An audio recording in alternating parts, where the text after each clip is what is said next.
Chère lesbienne biphobe, je t'adresse cette vidéo, mais si tu es une personne qui regarde cette vidéo qui n'est pas une lesbienne biphobe, je t'invite quand même à la regarder parce qu'en fait, tout le monde est biphobe. C'est-à-dire que je suis biphobe, tu es biphobe, ma mère est biphobe, mon père est biphobe, la meuf qui m'a proposé un verre et j'ai pas pu parce que j'étais pressée, c'est dommage parce qu'elle était très mignonne, est biphobe. Jacques Chirac est biphobe, bref, tout le monde est biphobe.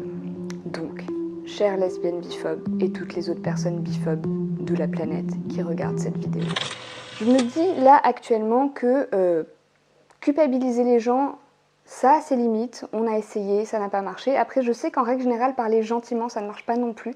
Donc je vais essayer d'y aller progressivement et non pas de te dire chère lesbienne biphobe, tu es biphobe, mais chère lesbienne biphobe, tu es biphobe et il y a une solution. Je vais commencer cette vidéo en racontant une petite anecdote personnelle parce que, et c'est le jus principal de la façon dont j'ai d'argumenter, raconter ma vie. Quand j'avais 13 ans, j'ai été agressée sexuellement et à cette époque, je me disais, en tout cas c'était l'idée qu'on m'avait expliquée, que j'avais besoin de mes parents pour porter plainte. Donc je suis allée voir le parent avec qui j'étais le plus à l'aise pour raconter une agression sexuelle, à savoir ma mère, et j'ai commencé par tâter le terrain. C'est-à-dire qu'au lieu de lui raconter la très violente et très intime intrusion dans mon intimité, j'ai commencé par évoquer quelque chose de subtilement pas cool, subtilement pas du tout en rapport avec mon agression sexuelle. C'est-à-dire que j'ai commencé en disant oui voilà, quelqu'un m'a touché les fesses. Alors, trigger warning, bien évidemment, je suis en train de parler d'agression sexuelle pendant 10 secondes là, voilà, trigger warning, c'était clairement pas quelqu'un qui m'avait touché les fesses, c'était un mec qui avait enfoncé ses doigts de force dans mon vagin par surprise dans la rue. Donc j'ai commencé par donc cette minimisation de mon trauma pour tâter le terrain et voir si j'étais émotionnellement prête à parler à ma mère. Et les circonstances, l'état dans lequel était ma mère à l'époque, l'état dans lequel j'étais, etc., les réponses qu'elle m'a apportées, ont fait que je ne me suis pas du tout sentie à l'aise de continuer d'expliquer ce qui s'était réellement passé, tout simplement parce qu'à l'époque, ma mère n'a pas trop su comment gérer ça et a fait ce que beaucoup de gens font face à des agressions sexuelles, à minimiser la portée de ce qui s'était passé. Donc je me suis dit, si ma mère minimise une main aux fesses, est-ce qu'elle va vraiment m'écouter quand je vais expliquer vraiment ce qui s'est passé? Donc je ne lui en ai pas parlé avant de nombreuses années et je n'ai pas porté plainte. Donc ça c'est la première information que j'aimerais vous donner, chère lesbienne biphobe. Beaucoup de gens commencent d'abord par tâter le terrain. Quand on partage avec vous nos petites biphobies et que c'est reçu avec mépris, on ne vous fait pas confiance pour vous parler de nos plus grandes biphobies. Et c'est un truc qui est assez gênant parce que en fait, il y a beaucoup ce phénomène-là dans la communauté lesbienne, c'est-à-dire une minimisation assez flagrante de la biphobie et qui mène à des discours assez hostiles. Donc, par exemple, la biphobie, la petite biphobie, c'est celle qu'on voit absolument partout quand on parle de biphobie, c'est l'anecdote récurrente que toutes les personnes bi ont vécue de se voir nier soit sa propre bisexualité, soit la notion même de bisexualité. C'est-à-dire que la bisexualité, ça n'existe pas. Ça, c'est le récit qu'on retrouve ad nauseam partout quand on parle de biphobie. C'est une petite biphobie en fait. C'est une petite biphobie, c'est-à-dire par exemple, tu dis à ta copine lesbienne, voilà, je suis bisexuelle, ta copine lesbienne va dire, mais non, ma chérie, tu n'es pas vraiment bisexuelle, tu es lesbienne. Ou alors au contraire, non, tu n'es pas bisexuelle, tu es hétérosexuelle. Enfin, ça marche pour tout le monde, et aussi le fameux, oui, voilà, tu n'es pas vraiment bisexuelle parce que les bisexuels n'existent pas. Voilà, c'est une mode, c'est pas une orientation sexuelle. Cette négation de notre bisexualité, c'est quelque chose qui va se répéter. C'est en fait une petite violence, mais une petite violence chronique. Et c'est un peu un problème qui est à la fois individuel et systémique, c'est-à-dire le système, donc c'est à la fois les personnes, les individus qui le font, et à la fois notre société, c'est-à-dire qu'en fait, dans la tête des gens, la bisexualité n'existe pas. Donc il n'y a pas de représentation de bisexualité dans les médias, puisque les gens qui font les médias sont des gens normaux. Et donc comme il n'y a pas de représentation dans les médias, eh bien, il n'y a pas de bisexualité dans la tête des gens. Voilà. Cette absence de représentation, ça fait aussi partie des choses qui vont diminuer notre estime personnelle. Ça, c'est quelque chose qui est prouvé pour tout un tas de minorités. Le fait qu'on nie qu'on existe et le fait qu'on soit absent des représentations, c'est quelque chose qui va affecter psychologiquement les minorités. Bon, donc c'est une petite biphobie chronique dont on vous parle et qui souvent est reçue avec beaucoup de mépris. C'est-à-dire qu'en gros, la réponse classique, c'est « Oh là là, ça a l'air très très dur ta vie ». Voilà. Alors c'est une réponse que j'ai vue cette semaine. une lesbienne qui exprimait publiquement à sa communauté que le grand combat des bisexuels, c'était qu'on les valide dans leur bisexualité, que vraiment elle avait envie d'avoir ce genre de discrimination dans sa vie parce que c'était pas grand-chose. Voilà, donc ça c'est la première anecdote. Voilà, si vous niez nos petites biphobies, ça va être compliqué pour nous de vous expliquer ce que c'est la grande biphobie.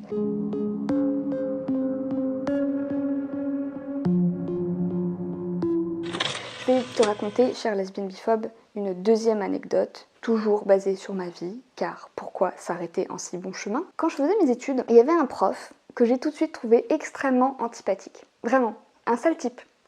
Je savais pas vraiment expliquer pourquoi c'était un sale type, mais genre vraiment, ce prof, pas bon feeling. Et j'ai été très surprise parce que j'en parle avec d'autres élèves qui me disent « mais il est génial comme prof, il a une super pédagogie, il est vachement clair, etc. » Alors je suis un peu surprise.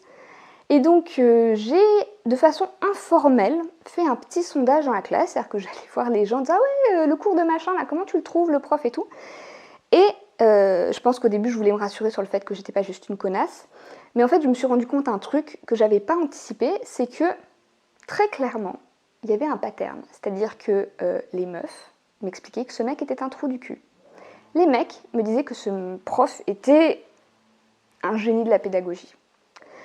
Et quand j'ai eu ce résultat de mon sondage en face de moi, en fait j'ai compris pourquoi c'était un trou du cul. C'était un mec qui avait un comportement différent selon qu'il s'adressait à quelqu'un qu'il percevait comme un mec ou comme une meuf.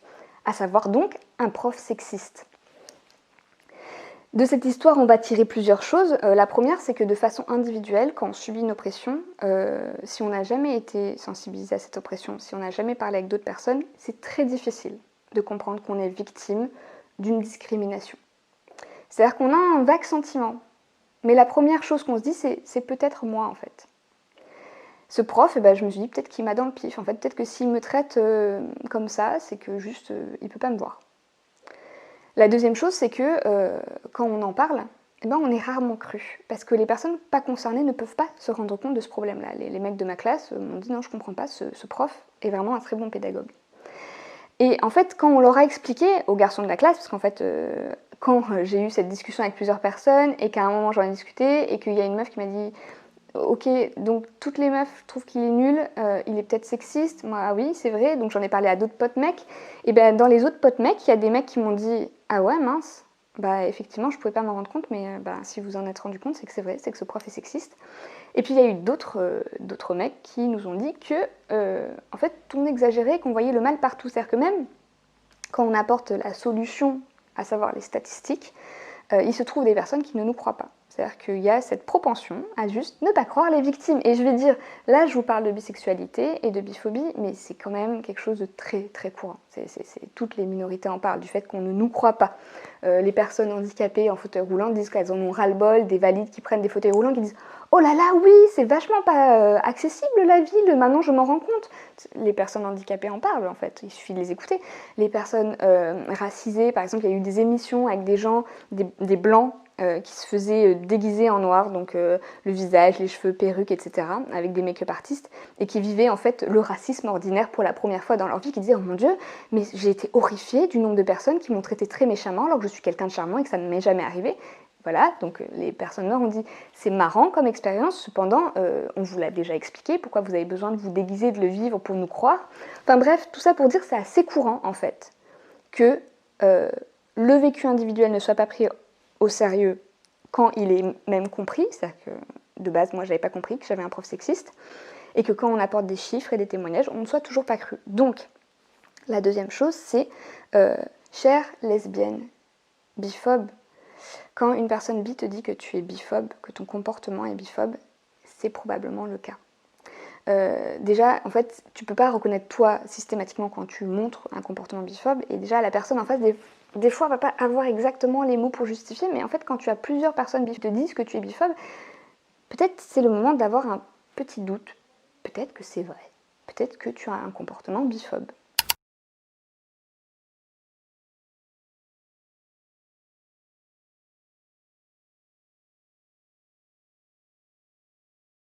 Du coup, je vais être obligée de te parler de stats.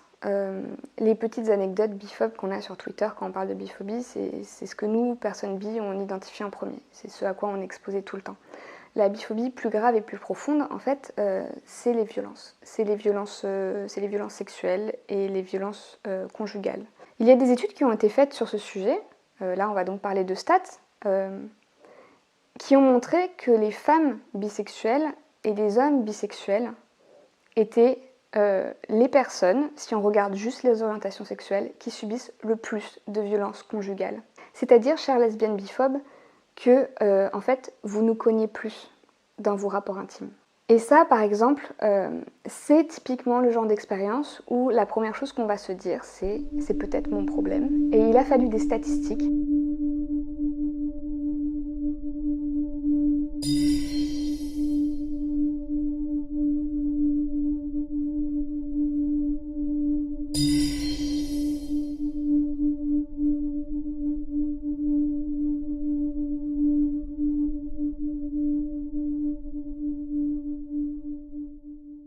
On va continuer avec ce racontage de vie, puisque c'est ma grande spécialité. Donc il y avait ce garçon qui me plaisait beaucoup et avec qui j'oversharais beaucoup parce que j'étais dans une période de ma vie où j'allais pas très bien.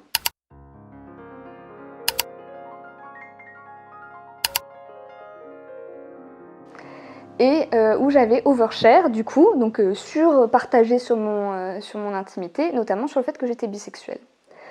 Ce garçon a décidé, sur la base de cette information que j'étais bisexuelle, qu'il allait pratiquer une pratique BDSM sur moi, sans m'en avoir informé avant, sans en avoir discuté, sans l'avoir évoqué. Voilà. De base, en fait, j'étais partante pour faire du BDSM avec lui, puisque j'étais bisexuelle. Alors je dis ça parce que, bien évidemment, sur le moment, moi, j'étais extrêmement choquée. Hein, je me suis fait agresser sexuellement par un mec qui me plaisait. Voilà, c'était un peu perturbant comme expérience. Comme tout le monde, je me suis dit d'abord, c'est sans doute ma faute. Mais je te dis ça parce qu'en fait, quand j'ai pu discuter avec ce garçon, il lui demandait « Mais pourquoi tu as fait ça pourquoi tu m'as agressée ?» Du coup, pour être plus clair, c'était de l'étranglement, voilà, de l'étranglement, une suffocation érotique. Donc une suffocation érotique pratiquée sur quelqu'un qui n'est pas au courant qu'elle va se faire étrangler, c'est une agression sexuelle. Hein. Si ça se passe dans un cadre sexuel, c'est une agression sexuelle, voilà. C'est pas du BDSM. Parce que le BDSM, en fait, c'est une pratique où le consentement est central. C'est-à-dire qu'on en discute avant, on négocie avant, on explique qu'est-ce qui se passe si ça se passe pas bien, on arrête. Et il y a du aftercare, c'est-à-dire qu'on s'occupe de la personne après pour pouvoir retourner dans une normalité, sortir de la scène, etc. Là, je n'avais pas été prévenue, ça n'avait pas été négocié, il n'y a pas eu de aftercare, ce n'était pas du BDSM, c'était une agression sexuelle. Et quand j'ai exprimé, en fait, voilà, que en fait, ça se faisait pas, que c'était une agression sexuelle, ce garçon m'a expliqué que, en fait, je lui avais dit que j'étais bisexuelle et que j'avais différents rapports selon que j'étais plutôt avec des gens que je percevais comme masculins ou féminins et que donc du coup, en fait, je l'avais cherché. C'était moi qui lui avais dit que j'étais bisexuelle. Donc en fait, cette fois-là dans ma vie, ça a été une des seules où j'ai pu identifier que j'avais subi une agression sexuelle biphobe. C'est-à-dire une agression sexuelle basée sur ma bisexualité. Ces statistiques, en fait, là, ça s'était illustré pour moi de cette manière-là, mais c'est des statistiques qui concernent toutes les meufs bi et tous les mecs bi. Et je vais pas m'arrêter là, parce qu'en fait, comme je l'ai dit au début de la vidéo, mon but, c'est pas de dire « chère lesbienne biphobe, tu devrais avoir honte de ne pas reconnaître qu'on vit de la biphobie ». Parce qu'en fait, te mettre la honte, je pense ça va pas marcher. Ça fait des années que les meufs bi disent que les lesbiennes ont un problème de biphobie, ce à quoi les lesbiennes répondent que si on les accuse de biphobie, c'est sans doute qu'on est lesbophobes. Voilà, donc je pense qu'on est bloqué. Donc, je te propose qu'on observe cette biphobie et qu'on trouve une solution. Du coup, j'ai cherché des solutions. Voilà, j'ai cherché des solutions pour que, chère lesbienne biphobe, tu ne sois plus biphobe. Je m'adresse à toi, chère lesbienne biphobe, parce que, bien évidemment, tu n'es pas la seule personne biphobe, mais quand on est bisexuel et qu'on se retrouve dans la communauté queer, on espère avoir un petit peu un environnement plus sain. Le mouvement queer et féministe nous vend que les hommes cis-hétéros sont des méchants agents du patriarcat, mais on se retrouve à être aussi frappés, humiliés, moqués par les lesbiennes. Donc comme les lesbiennes vivent elles-mêmes des oppressions, je pense que tu es plus apte à changer. Tu es plus apte à recevoir ce message et plus apte à participer à l'amélioration du milieu. Du coup, on va parler de ce qui s'appelle la déshumanisation. Parce qu'en fait, l'origine de la biphobie, c'est la déshumanisation. Voilà, alors qu'est-ce que c'est la déshumanisation? C'est très simple. C'est quand on considère que l'être humain qui est en face de nous n'est pas vraiment un être humain. C'est-à-dire qu'on peut considérer que c'est un animal, par exemple, ou que c'est un objet. Et moi, je pense clairement que la biphobie, comme toutes les oppressions, est une illustration de la déshumanisation. Il y a plusieurs courants de pensée, de philo et de sociaux, etc., qui ont considéré qu'il y avait différents stades, c'est-à-dire qu'il y avait la déshumanisation où vraiment la personne n'est pas un humain, et il y a ce qu'on appelle l'infra-humanisation, c'est-à-dire qu'on va considérer qu'un groupe de personnes a moins de qualité humaine que notre groupe. C'est-à-dire nous, on est les humains universels, et eux, ils sont moins humains. Voilà, donc que ce soit de l'infra-humanisation ou de la déshumanisation, on est quand même dans ce processus où on va classer les groupes en disant voilà, moi je suis dans le meilleur groupe qui a toutes les valeurs morales de l'humanité et eux, ils appartiennent à ce groupe qui n'a pas de valeur humaine ou moins. Les conséquences de la déshumanisation, la première conséquence en fait, c'est qu'on va faire preuve de moins d'empathie. Voilà, bon, ça c'est classique, tous les groupes minorisés en règle générale sont victimes de déshumanisation. La déshumanisation, elle a lieu par exemple dans les conflits, c'est ce qui permet qu'on tue des êtres humains, parce que c'est pas vraiment des êtres humains, c'est les ennemis. Elle a lieu aussi dans différents groupes, il y a des groupes dominants qui vont déshumaniser les autres groupes, mais il y a aussi une déshumanisation dans l'autre sens, c'est-à-dire que les victimes vont déshumaniser les agresseurs. C'est des phénomènes qui ont lieu partout, tout le temps, dans tous les groupes, dans toutes les sociétés. Et donc la déshumanisation, en fait, elle va mener à plusieurs choses. Par exemple aussi, on va plus punir les personnes qu'on déshumanise. C'est-à-dire que comme cette personne n'est pas vraiment un humain, ou un petit peu moins qu'un humain, et bien quand elle se comporte mal, c'est vraiment très grave. C'est très très très grave. Donc par exemple, on va observer des peines de prison plus lourdes, des punitions systématiques des actes dits déviants, etc. Ce qui peut potentiellement expliquer les violences conjugales, c'est-à-dire que quand il y a un désaccord dans le couple, eh bien on va être tapé, agressé, insulté, etc. Parce qu'en fait, en vrai, c'était couru d'avance. On le savait déjà qu'on ferait de la merde, parce qu'on n'est pas vraiment des humains. Voilà. Mais en fait, il va y avoir aussi des violences qui vont être perpétrées sans vraiment que ce soit provoqué. C'est-à-dire que par exemple, il y a une étude qui a été faite sur les hommes cis-hétéros. Plus ces hommes considéraient que les femmes étaient des objets ou des animaux, plus il était probable qu'ils passent à l'acte pour commettre des violences sexuelles ou physiques. Donc là, typiquement, en fait, plus on déshumanise quelqu'un, plus on va se montrer agressif gratuitement envers cette personne. Qu'est-ce qui se passe quand on déshumanise une personne mais qu'en même temps on la désire? Et c'est un petit peu ça le nœud du problème pour la bisexualité et la biphobie, c'est-à-dire que les violences qu'on subit sont des violences qui sont perpétrées par des gens qui couchent avec nous, des gens qui sont en couple avec nous, des gens qui ont des plans cul avec nous, des gens qui sont donc attirés sexuellement par nous. Eh bien, ce qui croise la déshumanisation et l'attirance sexuelle, c'est la fétichisation. La fétichisation, c'est quelque chose qui va toucher énormément de populations différentes. Il n'y a pas que les bisexuels qui sont fétichisés. Là, je parle des meufs bi en particulier. Je sais que les hommes bi vont pas forcément vivre la même chose. Mais en tout cas, il y a une très forte fétichisation des femmes bisexuelles. Ce qui explique par exemple ce qui m'est arrivé. C'est-à-dire que la personne considérait que de base, j'étais bi. Donc j'étais forcément plus chaude, j'étais forcément plus open pour des pratiques. C'était pas vraiment la peine d'avoir mon consentement parce que de base, j'étais consentante. Voilà, j'étais bi. Donc forcément, je le voulais. C'est ce qui se passe dans la tête des personnes qui fétichisent d'autres groupes. C'est des choses qui sont observées, qui sont partagées. C'est-à-dire que les meufs fétichisées passent leur temps à en parler. Alors il y a plusieurs groupes de meufs qui sont fétichisées. Par exemple, typiquement, il y a les meufs asiatiques. Il y a les meufs TDS qui sont fétichisées. C'est-à-dire que les meufs TDS, voilà, de base, les gens considèrent qu'elles sont chaudes aux pieux et que du coup, le consentement bif bof. Les meufs trans sont fétichisées. Les meufs bi. Les meufs grosses sont fétichisées. C'est-à-dire qu'il y a des personnes qui vont fétichiser le fait qu'elles soient grosses et qui vont donc projeter leur truc sexuel sur elles en les déshumanisant en même temps. C'est-à-dire que oui, je désire cette personne, mais en même temps, voilà, je suis attirée par cette personne. Donc du coup, bon, voilà, c'est un objet ou un animal. On n'a pas le même respect, en fait, pour ces personnes-là. Bref, il y a plein de gens, les personnes handicapées, il y a des fétichistes des personnes handicapées. Enfin bref, toutes les personnes... tous les groupes minorisés. Les femmes noires expliquent qu'il y a une fétichisation des femmes noires qu'elles rencontrent sur les applis de rencontres. Enfin bref, la fétichisation, voilà, c'est un souci qui vient de la déshumanisation. Alors du coup, qu'est-ce qu'on fait avec cette déshumanisation? Parce que c'est un petit peu le but de cette vidéo, c'est de dire, voilà, il y a un problème, la biphobie. Qu'est-ce qu'on fait contre la déshumanisation? Mais il y a des études qui ont été faites sur le sujet aussi, donc je vais t'en parler de quelques-unes. Il y a des études qui ont montré par exemple que rappeler les points communs entre notre groupe et l'autre groupe permet de réduire normalement la déshumanisation.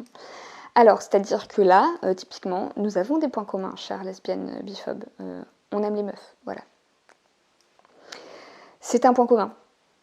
Faut bien comprendre qu'on n'est pas pareil non plus, effectivement. Et c'est comprendre. On est deux groupes différents, mais on a ce point commun. Alors après, le problème de cette technique-là, c'est que ça a aussi montré un effet pervers. C'est-à-dire que une fois qu'on a dit que l'autre groupe était finalement pas si différent que nous, eh bien, on va observer que les agresseurs vont donc dire, bah, en fait, du coup, c'est pas vraiment des victimes, puisqu'ils sont comme nous.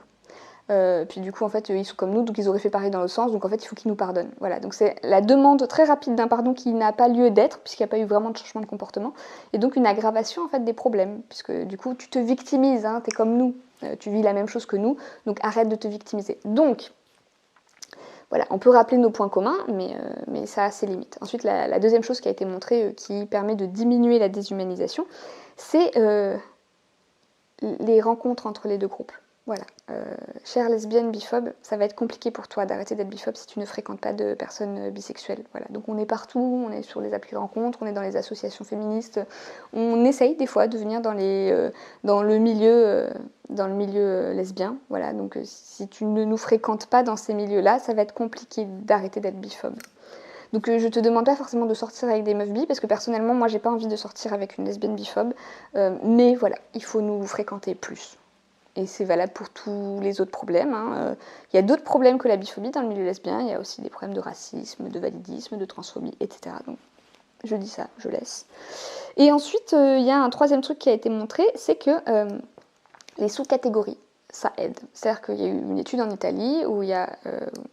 alors c'est connu, hein, en Italie, il y a beaucoup de racisme contre les personnes afrodescendantes. Donc ils ont montré que...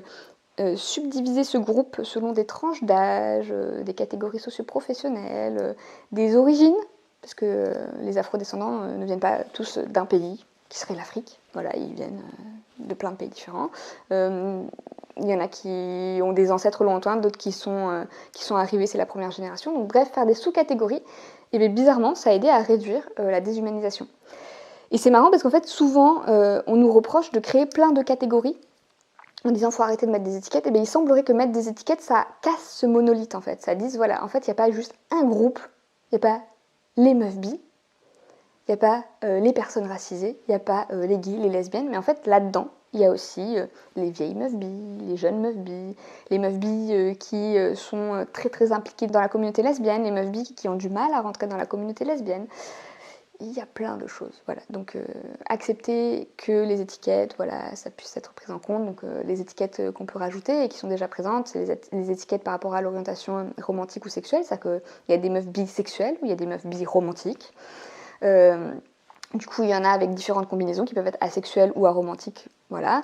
Il y a les meufs bi racisées. Là, je parle beaucoup de bisexualité parce que je suis bisexuelle, mais bien comprendre aussi que les meufs bi et les meufs pan, c'est pas les mêmes personnes. Voilà, c'est deux groupes différents et les meufs pan vont faire face à de la biphobie et de la panphobie. Enfin bref, voilà, accepter les étiquettes, casser ce monolithe. Voilà, la meuf bi n'est pas juste un monolithe. Les meufs bi sont pas toutes une meuf blanche jeune. Qui essaye maladroitement de dater une meuf lesbienne et se fait têche. Voilà, on n'est pas toutes cette personne. On est beaucoup cette personne, mais pas toutes.